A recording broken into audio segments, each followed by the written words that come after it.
The return. Maya Chun gripped the steering wheel as her car crossed the town limits of Riverside. 10 years. 10 long years since she had left this place, swearing never to return.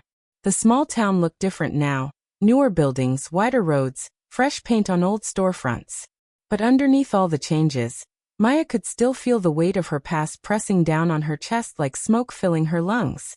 She was 30 years old now, a successful architect in the city, with awards on her wall and respect in her field. But none of that mattered as she drove past the old fire station where her father had died. Her hands trembled slightly, and she forced herself to breathe slowly. She was here for business, nothing more. Design a project, collect her fee, and leave. That was the plan. The Golden Dragon restaurant still stood on Main Street, looking exactly as it had when she was 20. Her mother had sold it years ago, unable to bear the memories. Maya parked in front of the old brick building and sat for a moment, remembering her father's laugh, the way he would flip noodles in the air, how he smelled like ginger and soy sauce when he hugged her goodnight.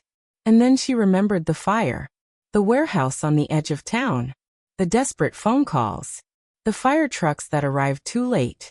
Her father's body, carried out in a black bag while she screamed until her voice was gone. They said it was an accident. Equipment failure. Bad wiring. But Maya knew better. She had always known better. The face she never wanted to see. The town hall meeting room was packed when Maya arrived. She wore her professional armor, a sharp black suit, her hair pulled back, her expression cold and controlled. She was here to present her design proposal for the new community development center. Simple. Professional. Impersonal. Then she saw him. Ethan Blake stood near the back of the room, arms crossed, watching the proceedings with intense green eyes that she remembered too well. He was taller than she remembered, broader in the shoulders, with dark hair that fell slightly over his forehead. He wore jeans and a faded t-shirt that said, Riverside Youth Center, across the chest. 10 years had changed him from a boy into a man, but Maya would have recognized him anywhere. He was the fire chief's son. The one whose father had delayed the response that night.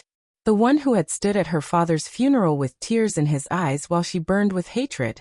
Their eyes met across the room. Something flickered in his expression, recognition, pain, maybe regret. Maya looked away quickly, her heart pounding. Miss Chun. The mayor's voice pulled her attention forward. We're ready for your presentation. Maya stood, gathering her papers with hands that refused to stay steady. She had prepared for this moment, rehearsed her pitch 100 times. She could do this. She walked to the front of the room, set up her laptop, and began. The proposed Riverside Community Plaza will bring new economic opportunities to this town, she started, her voice clear and professional.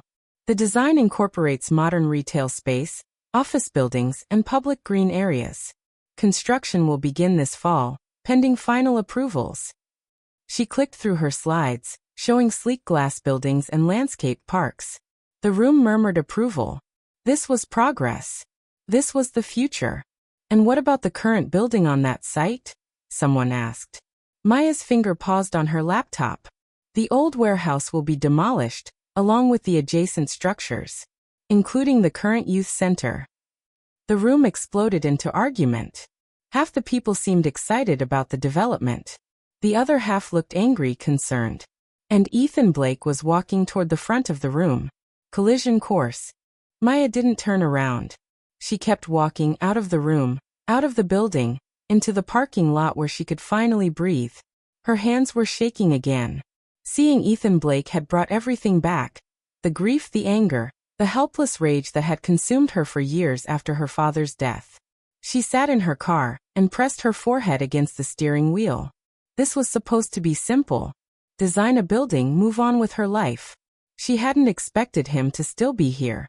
Hadn't expected to feel this surge of old hatred mixed with something else she couldn't name. Her phone buzzed. A text from her boss. How did the presentation go? Maya typed back, fine. Some local opposition, but nothing we can't handle. But as she started her car and drove toward her hotel, she couldn't shake the image of Ethan's face. The pain in his eyes. The way he had said her name like it was a prayer or an apology. The discovery. Maya couldn't sleep that night. She lay in her hotel bed, staring at the ceiling, memories playing behind her eyes like an old movie she couldn't turn off. Finally, at 2 in the morning, she gave up and opened her laptop. She pulled up the project files, reviewing the site plans and property records. The warehouse district had been abandoned for years after the fire. The youth center was the only active building, occupying what used to be an old community gymnasium. Out of curiosity, or maybe something deeper, Maya searched for information about the original fire. News articles from 10 years ago filled her screen. Tragic warehouse fire claims local restaurant owner. Investigation continues into fatal blaze. Family questions response time. That last headline made her chest tight. Her mother had questioned everything after the fire. Why had it taken the fire truck so long to arrive? Why had there been no sprinkler system in the warehouse? Why had her father been there alone at night? You can't demolish the youth center. Ethan's voice was deep, controlled, but Maya could hear the anger underneath. 50 kids depend on that place. It's the only safe space many of them have. Mr. Blake, the mayor interrupted. We've discussed this. The town needs economic development. We'll build a new youth center elsewhere. Where? Ethan demanded. When? Those kids can't wait 2 years for a new building.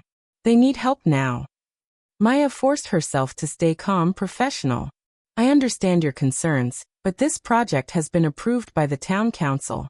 The old buildings are outdated and unsafe. The new development will benefit everyone. Ethan turned to face her directly.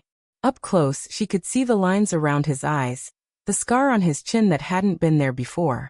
Benefit everyone? Or benefit the construction companies and investors? That's not fair, Maya said, her professional mask cracking slightly. Isn't it? Ethan's green eyes locked onto hers. You left this town and forgot about the people who live here. Now you come back with fancy plans to destroy what we've built. I didn't forget anything. The words came out sharper than Maya intended. The room had gone silent, everyone watching this confrontation. Some of us have reasons for leaving. Understanding flickered across Ethan's face. He knew exactly what she meant. The fire. Her father. The night that had destroyed her world. Maya, he started, his voice softening. It's Miss Chun, she cut him off coldly. And this conversation is over. The project will move forward as planned. She gathered her laptop and papers, desperate to escape before her composure shattered completely. As she walked toward the door, she heard Ethan's voice behind her. I won't let you destroy that center. Those kids deserve better. The official report had concluded accidental death. Faulty electrical wiring in the warehouse where her father stored bulk supplies for the restaurant. But her mother never believed it. She had spent years writing letters, making phone calls, demanding a new investigation. It had consumed her until finally, exhausted and broken, she had sold the restaurant and moved away. Maya clicked through more articles, looking for something she had never bothered to search for before. Information about Ethan Blake's father, Fire Chief Robert Blake. What she found made her pause. Robert Blake had resigned from the fire department 6 months after the fire. The official reason given was health issues, but Maya found a small article buried in the local paper mentioning an internal investigation and questions about response protocols. There was more. Robert Blake had died 2 years later. Heart attack, the obituary said. Ethan had been 22, suddenly alone. Maya sat back, her mind racing. She had spent 10 years hating the Blake family, blaming them for her father's death. She had never considered that they might have suffered too. Never thought about what Ethan had lost. Her phone buzzed, startling her. A text from an unknown number. We need to talk. Please. Ethan. Maya stared at the message. Every instinct told her to delete it, block the number, maintain the walls she had built around her grief. But something made her hesitate. Maybe it was the articles she had just read. Maybe it was the exhaustion of carrying hatred for 10 years. Maybe it was the look in Ethan's eyes that afternoon. Against her better judgment, she typed back. Why? The response came immediately. Because I've been investigating your father's death. And I think I know what really happened. The meeting. They met at dawn in the parking lot of the abandoned warehouse district. The same place where her father had died. Maya's heart pounded as she parked next to Ethan's truck. This was foolish. She should have ignored his message, should have stayed away. But she was here. Ethan got out of his truck, holding 2 coffee cups. He approached her car slowly, like she might bolt at any moment. Maybe she would. "Thank you for coming," he said when she rolled down her window. He offered her a coffee. "Black, right? I remember from the restaurant." Maya took the cup, surprised he remembered. "You said you've been investigating. What does that mean?" "Can we walk?" Ethan gestured toward the old warehouse. "I want to show you something." Every muscle in Maya's body resisted. That warehouse was where her father had died. She hadn't been back since the funeral, when she had stood outside with her mother, both of them numb with grief. "I know it's hard," Ethan said softly. "But please. Trust me. Trust you."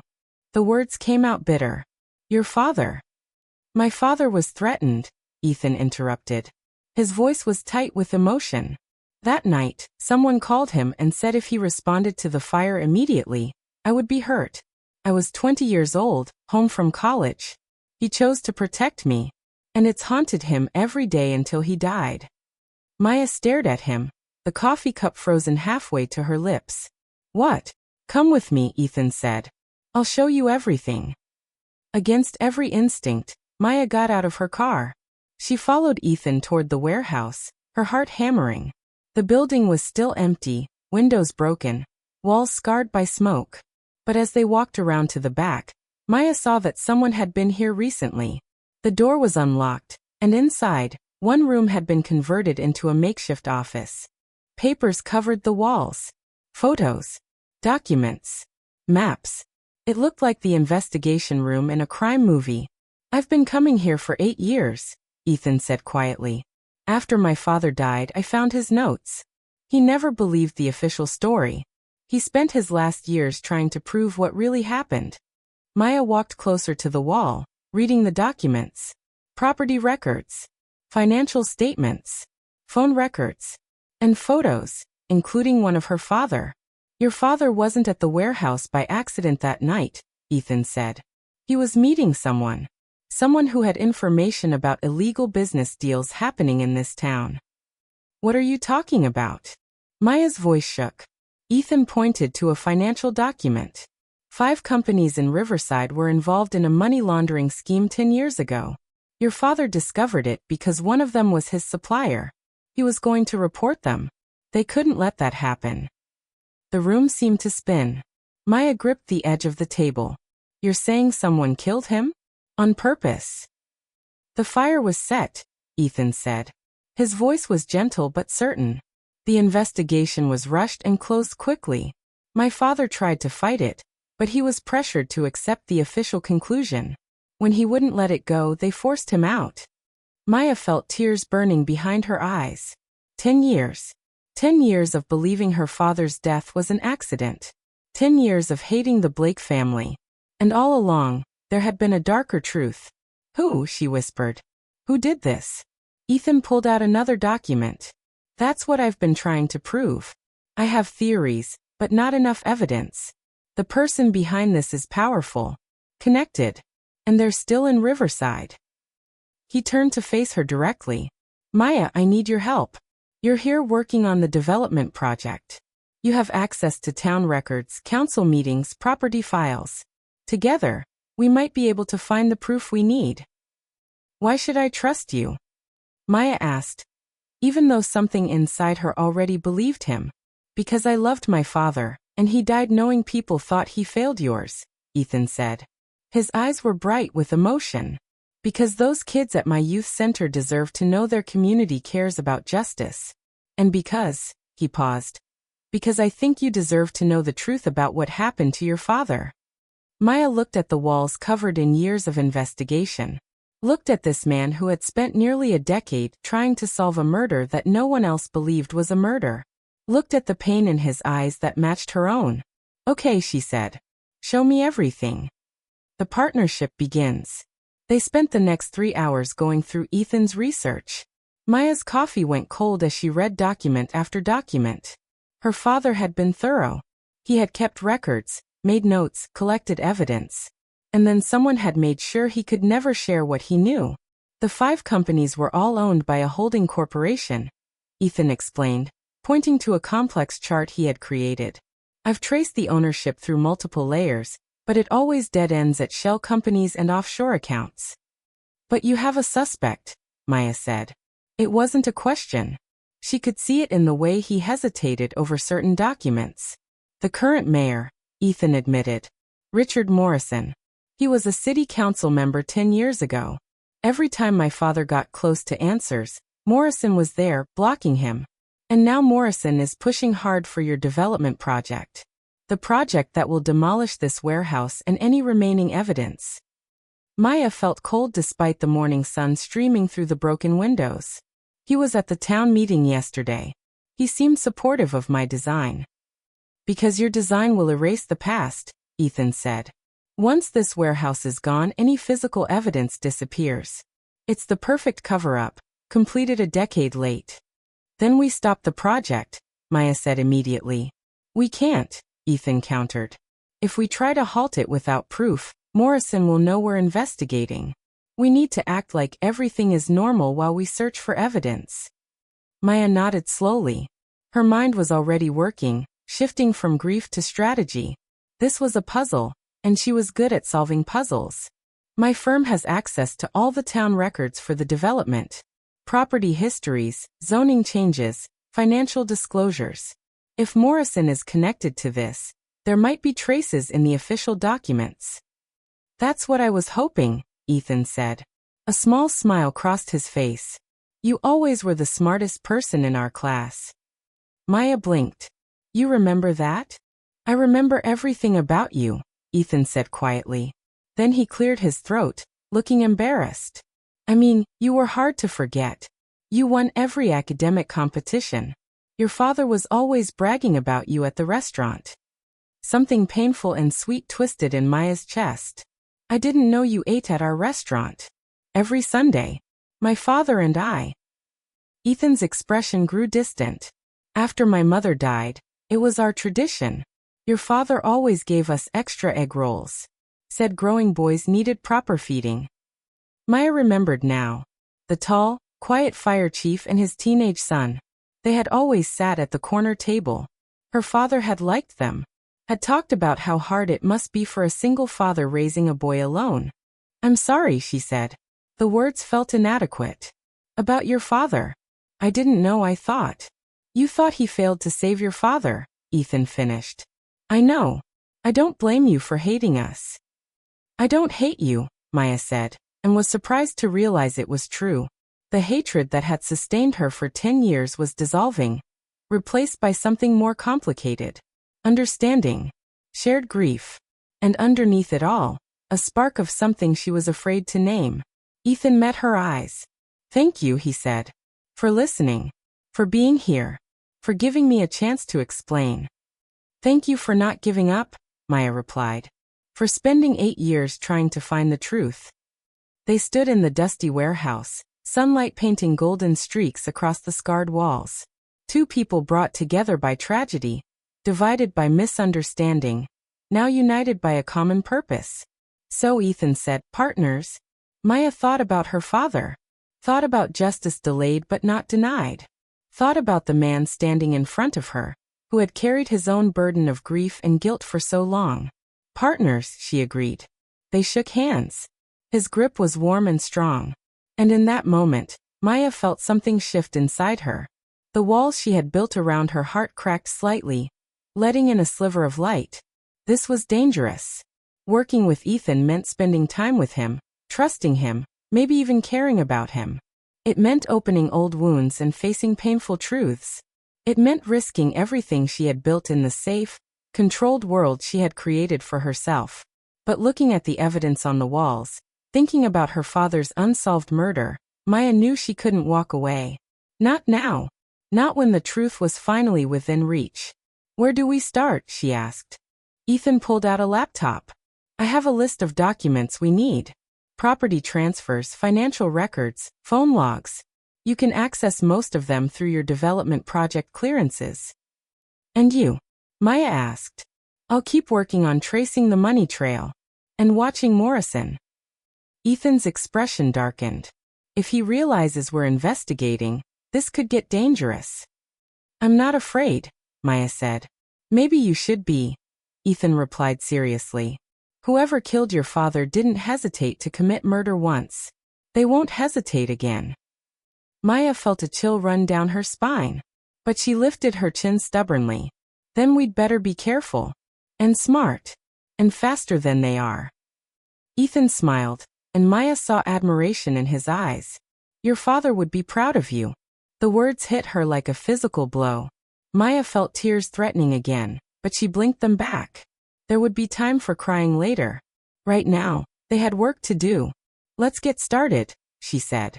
As they began planning their investigation strategy, Maya realized that her simple business trip to Riverside had transformed into something much bigger. She had come back to design a building and leave.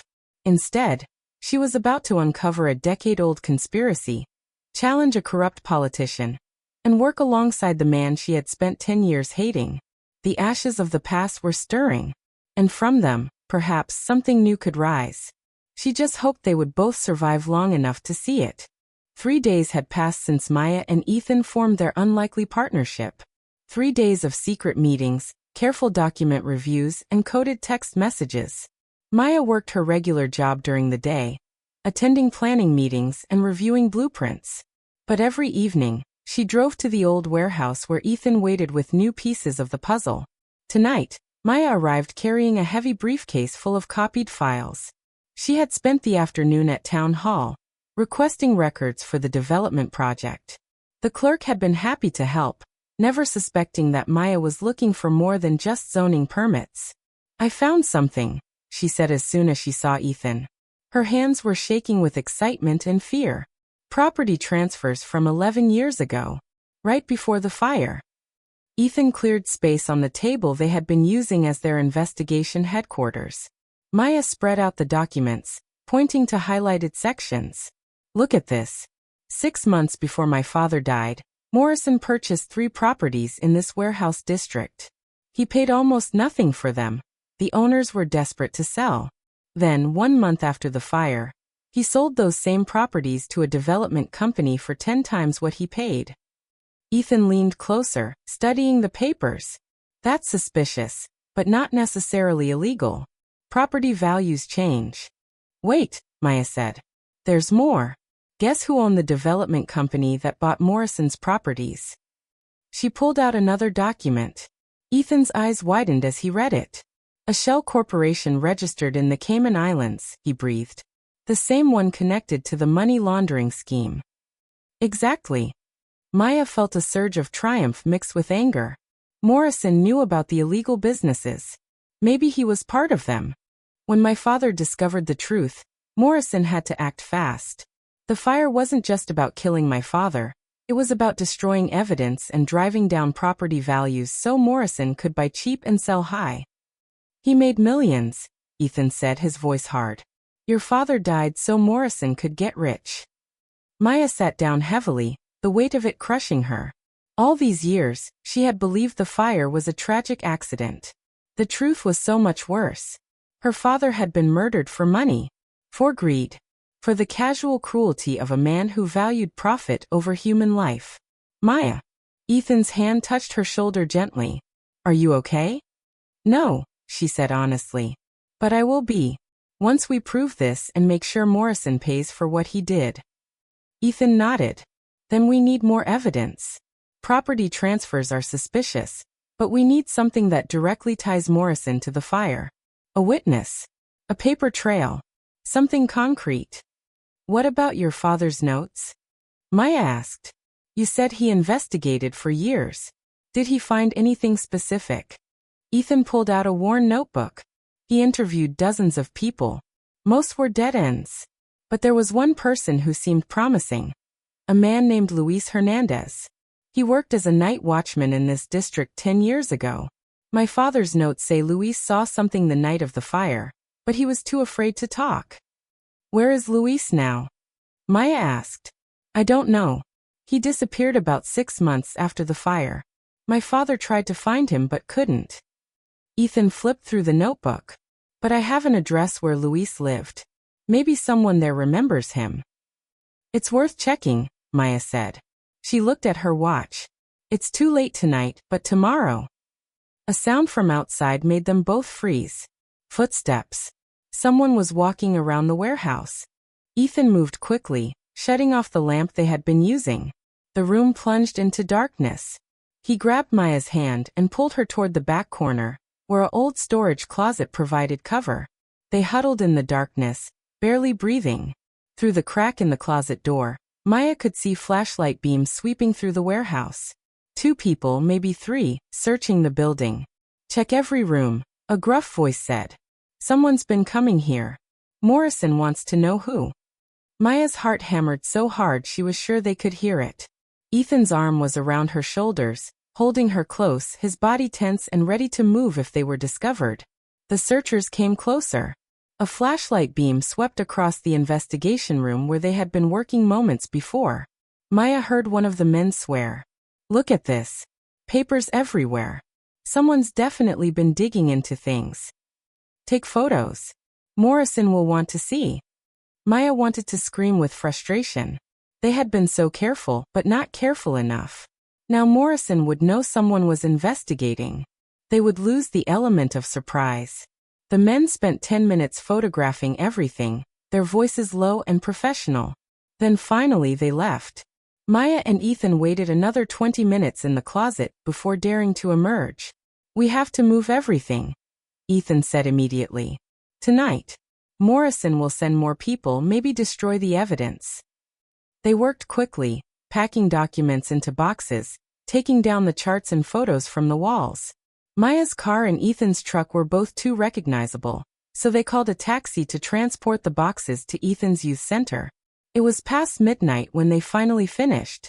They stood in the empty warehouse room that had been their headquarters, both exhausted and worried. Morrison knows we're investigating, Maya said. What do we do now? We work faster, Ethan replied. Before he can cover his tracks or silence us the way he silenced your father. The comparison made Maya shiver. Do you think we're in danger? Ethan looked at her seriously. Yes. Which is why from now on, we don't go anywhere alone. We watch our backs. And we tell someone we trust where we are at all times. I don't have anyone in this town I trust, Maya admitted. You have me, Ethan said quietly. Their eyes met in the darkness. Maya felt something shift between them. The last remnants of old hatred burning away, replaced by something warmer and more complicated. Trust, respect, and underneath it all, an attraction she had been trying to ignore. We should go, she said, breaking the moment. It's late. But as they walked to their vehicles, Ethan caught her hand. Maya, I mean it. Be careful. If anything happened to you. He stopped, seeming to struggle with words. Your father asked me to look after you once. Years ago, when you were away at college. He was worried about you being alone in the big city. Maya blinked in surprise. He did. He said, that Ethan Blake, he's a good boy. If anything ever happens to me, I hope someone like him will watch out for my Maya. Ethan's voice was rough with emotion.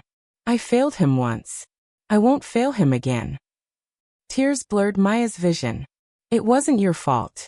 You were just a kid. Your father was trying to protect you. I know that now, Ethan said. But it doesn't make the guilt go away. The feeling that I should have done something, anything, to save him. Then help me now, Maya said. Help me bring his killer to justice. That's what he would want. Ethan squeezed her hand. I promise. They stood in the parking lot, holding hands like lifelines in a storm. Around them, Riverside slept, peaceful and unaware. But Maya and Ethan knew the truth now. There was a cancer in this town, corruption that had taken root years ago and was still growing. And they were going to cut it out, no matter the cost. The witness. The next morning, Maya and Ethan drove to the address from Robert Blake's notebook. It was an old apartment building on the south side of town, paint peeling, windows cracked. Not the kind of place that kept careful records or asked many questions. Luis Hernandez lived in apartment 3B. Ethan said as they climbed the narrow stairs. 10 years ago. It's a long shot, but maybe. He knocked on the door of 3B. No answer. He knocked again, louder. Nobody's lived there for months, a voice said behind them. They turned to see an elderly woman standing in the doorway of 3A. She was tiny, wrapped in a faded bathrobe, with sharp eyes that missed nothing. You looking for Luis? Maya stepped forward. Yes, ma'am. Did you know him? The woman studied them carefully. Depends who's asking. My name is Maya Chun. Luis might have known my father, Chun Wei, who owned the Golden Dragon restaurant. He died in a fire 10 years ago. Recognition flickered across the woman's face. I remember. Terrible thing. Luis was all torn up about it. Did he see something that night? Ethan asked gently. Something that scared him? The woman looked nervous now. I shouldn't talk about this. Luis said it was dangerous. Please, Maya said. My father was murdered. Luis might have seen who did it. I need to know the truth. The old woman wavered, then sighed. Come inside. Not safe talking in the hallway. Her apartment was small but clean, filled with photos of children and grandchildren. She made them sit at her tiny kitchen table and poured coffee with shaking hands. My name is Rosa Hernandez, she said. Luis was my nephew. Good boy, worked hard, never caused trouble. Until that night. What happened? Maya asked softly. Rosa took a sip of coffee. Luis was working as a night watchman in the warehouse district. His route took him past that old building where your father... She paused, gathering strength. He saw a car parked there late at night. Expensive car, didn't belong in that neighborhood. Luis got curious, went to check. He saw two men entering the warehouse with gas cans. Maya's breath caught. Gas cans. Luis hid and watched. One of the men, he poured gasoline everywhere while the other kept watch. Then they lit it and ran. Luis saw the whole thing. Rosa's eyes were wet with tears. He wanted to call the fire department right away. But his phone was dead. By the time he found a payphone, the building was burning hard. Did he recognize either of the men? Ethan leaned forward urgently. One of them, Rosa said. Luis knew him from around town. A city council member. He described him in detail. Tall, gray hair, expensive suit. Luis even wrote down the license plate number of the car. Morrison, Maya breathed. Rosa nodded. Luis went to the police the next day. Told them everything. They took his statement and said they would investigate. But then... She trailed off, fear crossing her face. Then what? Ethan prompted. Then men came to his apartment. Same men Luis had seen at the fire. They said if Luis testified or talked to anyone, they would hurt his family. They said accidents happen all the time. Luis was terrified. He had a wife and baby daughter to protect. So he ran, Maya said. Mexico, Rosa confirmed. He took his family and disappeared. I got one letter from him 3 years ago. He begged me never to tell anyone where he was. Said it wasn't safe even after all this time.